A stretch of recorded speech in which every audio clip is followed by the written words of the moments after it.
Now, let me go to the crass fundamentalists and just go through this for a little bit. The crass fundamentalists, they think that everybody's Satan. I mean, really, everybody's an enemy. And look, I'm going to tell you this. I believe that there is so much apostasy and false doctrine out there today. I mean, we could lay a buffet of apostasy, and just there's no end to it. It's absolutely crazy. By the way, let me just say this: smash your like button. We got about almost 500 people watching. Got 260 likes on this video. Please help us with smiting the like button, and of course, if you're new, subscribe as well. The crass fundamentalist is almost in a cultic way that everybody's wrong and everybody deserves to be beat half to death because they're not what we are. And I have learned this in Africa, going in and out those mountain churches and in those villages and just going out there, being a part of all that there are differences in churches, and there are differences in how churches operate. And I'm not talking about anything doctrinal. I'm just talking about practical applications, or there's practical polity matters. People do things different. Some churches pass an offering plate. Some people, like our church, has a box in the back. You just go drop a check in that if you want to make a donation. Okay. Some people, and I think even in theology, I think there are matters that we can disagree on and still be in total fellowship with each other. I'm not talking about compromise on the deity of Christ, and any man who fellowships with Mormons is problematic to me, but I think there's some room that we can disagree with some things, and we can still be friends and still fellowship with each other. I've got people that I've brought in for meetings. I don't agree with them on that. Some small thing, I guess. But no two people are going to agree 100% on everything. But these guys, they fight everybody over every little thing all the time. And one of the reasons they do that is that they claim that this is separation, but that's not necessarily separation.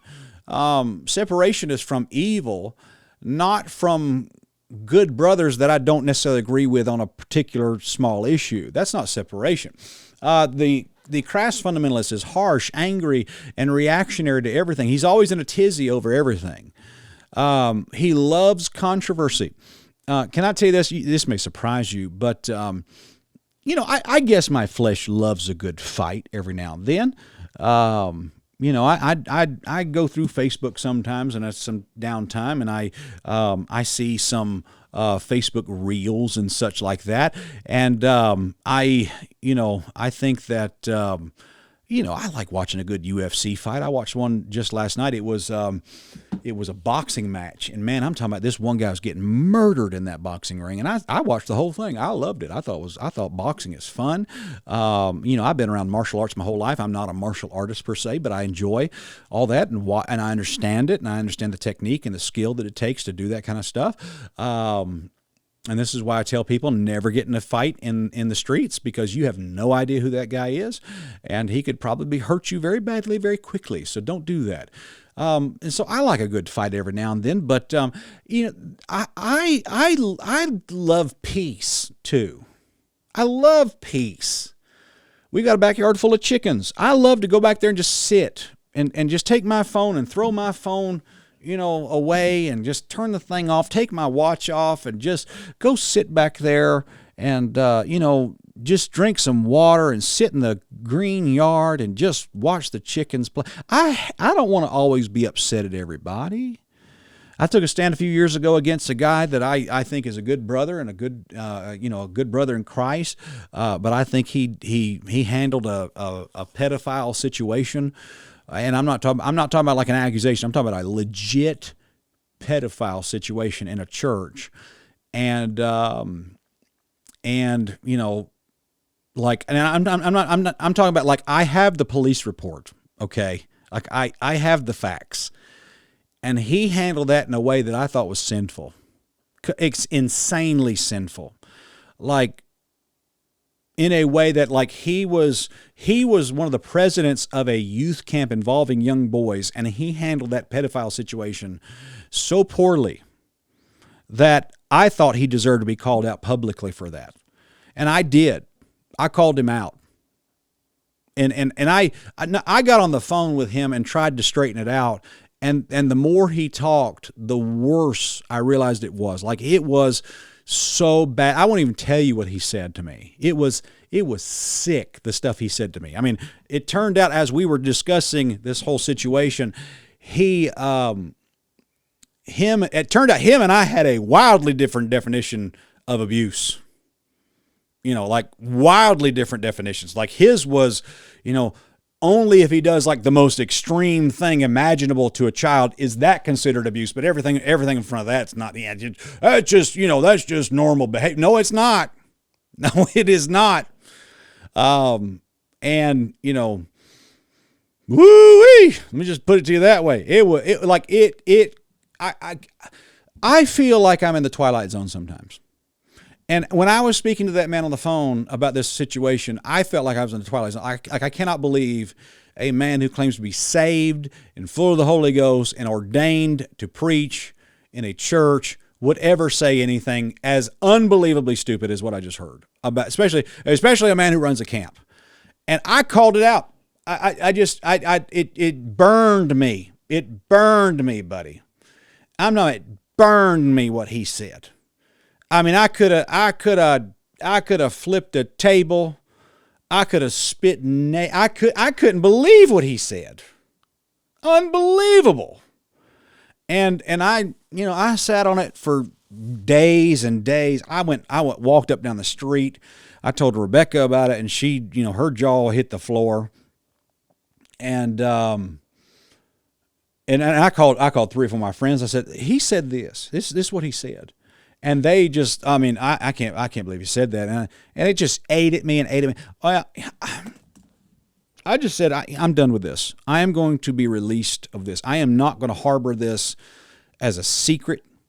This is not something that I'm going to sit on. I'm going to let the whole world know that this man said this and that this man believes this. And I made a Facebook post. And that man, there was some fallout, let's put it that way. But it was his fault. He'd never denied anything that I said because it was all true. Okay? And if you guys are watching me and you think that I'm a type of guy that I'm going to hear about a pedo or a dude that messes up with teenage girls, and you think I'm going to hear that and I ain't going to say nothing, you got me all wrong, buddy. I'll scorch you people. I'll scorch you all. And I'll if it's bad enough, I'll have a lawyer sitting in that chair right there, and I'll have a pre-planned statement, and I will roast you, and that lawyer be sitting right there ready to defend me against you. I don't care. I'll roast you. Don't play me, buddy. If you think I'm just going to let that go and act like, hear no evil, see no evil, if you think that that's my character, you're out of your ever-loving mind. I ain't that way. I'm not your guy. I'm going to say something about that. And there you go. Just mark that in your book because that's who Brother Spencer is. But I hated doing that. I hated that. It made me sick to do that. But I felt like it was my Christian duty to do that. I had to. But these men that are these crass fundamentalists, they are so demented that they love controversy. They create controversy where there is no controversy. They invent controversies when there are no controversies. Some of them, these crass fundamentalists that are out there, they've said things about me just to stir it up that wasn't true. Just like what they said about me, it wasn't so. They were just people who love controversy, love being in a fight, and when there isn't a fight, they get bored and they start a fight. And that's not fundamentalism, folks. That is not fundamentalism. That is flesh pretending to be fundamentalism. And so just keep that in mind. Another thing is that it's basically rudeness masquerading as boldness. I'll talk more about that in just a few minutes. And there's more focus on foes than souls. They worry. They don't care about people getting saved, and they make separation look bitter. Now, I'm going to throw this out there to you as well, because this is part of what I want to talk about tonight. But this crowd, it's like they're brawlers. Let me read this post to you that I made the other day, and I have seen men do this. Okay, the caption that there's a man in the pulpit, he's pointing a finger at the crowd, and he says, "If you don't like it, I'll meet you in the parking lot. I've crawled over things bigger than you to get to a fight." Okay, I have heard men preach like that. That's who these crass fundamentalists are. They're nasty humans. And this is what I wrote. Today's pulpits are filled with weak men, and that is a problem. However, there are men that fill pulpits with such terrible attitudes and a brawler spirit that are just as much a problem. You can kind of think, and I'm speaking about the independent Baptist world right now, but you can kind of think like Mark Driscoll type stuff and Greg Locke type stuff. For a guy that's got the physique of Pee Wee Herman, Greg Locke sure does like to talk tough. And for a guy whose voice is Pee Wee Herman, I mean, I'm going to get up there and I'm going to fight you. Come get me. Like Greg Locke, for a little Pee Wee Herman looking thing, he sure does act tough all the time. Try to unsee that now that I've said that. I've seen men make ridiculous theological points and grandstand about how tough they are to quiet any potential dissent to the dumb claims they just made. Their entire sermon is filled with half-cocked and sloppy theology, and the rest of it is basically threatening the congregation with physical violence if you don't like it. They say things like this. They say things like, "Look up here, hoss, and come on up here if you don't like it, big boy. Come on up here, fight me.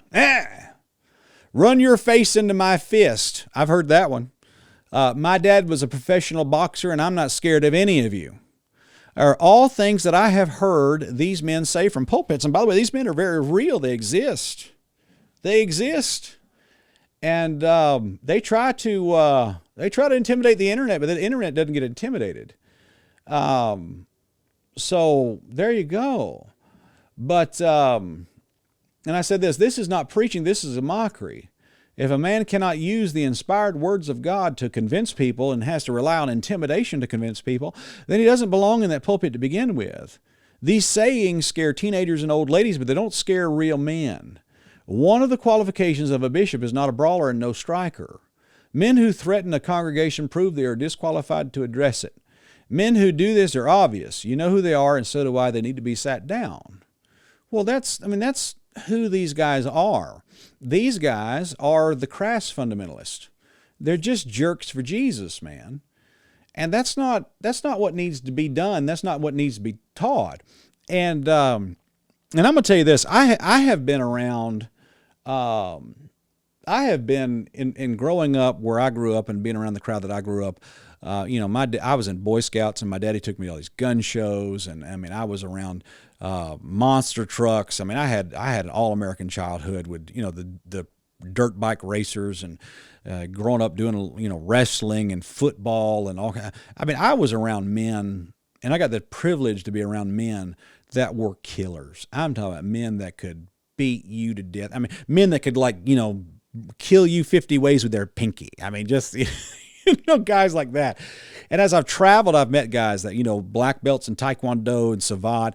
I used to work at a car dealership with a guy that was in, what it's like Army Special Forces or something like that. It wasn't Delta Force or nothing, but he did some operations, and he showed me a few things that he did, and a real tough, strong man. And he showed me little moves you could do. It was a neat man.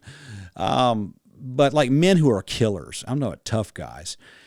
And what I have learned is that tough guys don't broadcast toughness. A real tough guy is not the guy that gets up and beats his chest and says, I dare anybody to fight me. I dare anybody. Come on, I'll whoop all y'all. I will, that's not a tough man. A tough strength is not loud. A man who is a killer is not a man who walks around telling everybody he's a killer. a man who is tough is not a man who gets up and threatens a congregation of church people, telling them how tough he is. Usually that's the weakest man in the room. Strength like that is quiet. Strength like that is silent. It gets you, it comes out of nowhere and doesn't have a lot to say, but it lets the fist do the talking. And these men, I think they want to broadcast toughness so much. They want to portray strength in such a way because they don't have it. And they decide that they're going to pick on, they're predators choosing prey, and the prey that they choose is old ladies and teenagers that sit in the pews of local churches. Now, what kind of man tries to grandstand and dunk on old women? I mean, really? What kind of man does that? That's not manhood. That's not strength. That's the opposite of strength. That's weakness. If you want to go broadcast how tough you are, go join the local jiu-jitsu gym and get in there and roll with a purple belt. You'll find out how quickly, you'll find out very quickly you're not as tough as you think you are. It was years ago, I went into a gym and started rolling a little bit with jiu-jitsu crowd and, got in there. And there was one guy that I wanted to roll with, and his name was, I forget his name, but he was a purple belt. And I told him, I said, I want to wrestle with you, but I want to stand up. And I said, I'm a good grappler standing up. I want to really, I want to grapple with you. Will you let me grapple? My strength is grappling. Can we stand up and grapple? He goes, yeah, sure. He said, that's my weakness. So that'd be good for us. So I got in there. I said, now look, if I throw you down too hard, is it going to hurt you? And he goes, no, it ain't going to hurt me. It's fine. Go ahead and do what you want to do. Well, I thought I was going to get him because he was like 15 years older than me. And I thought, man, I'm gonna toss this purple belt. It's going to be a moment of great fleshly pride for me. I'm going to throw this old man purple belt across the room. Well, all I know is we shook hands, we got going. Next thing you know, I'm face first in the mat and can't breathe. I don't even know what happened.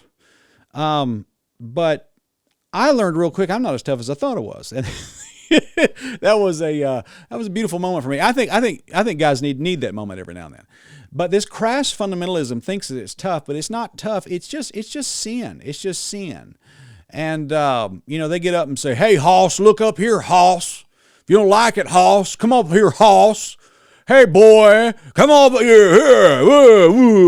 Okay, Tubby, you ain't that tough." And I just don't like that, guys. And they're they make a mockery of fundamentalism. What they do, they shouldn't call themselves fundamentalists, but because they're just not. Okay,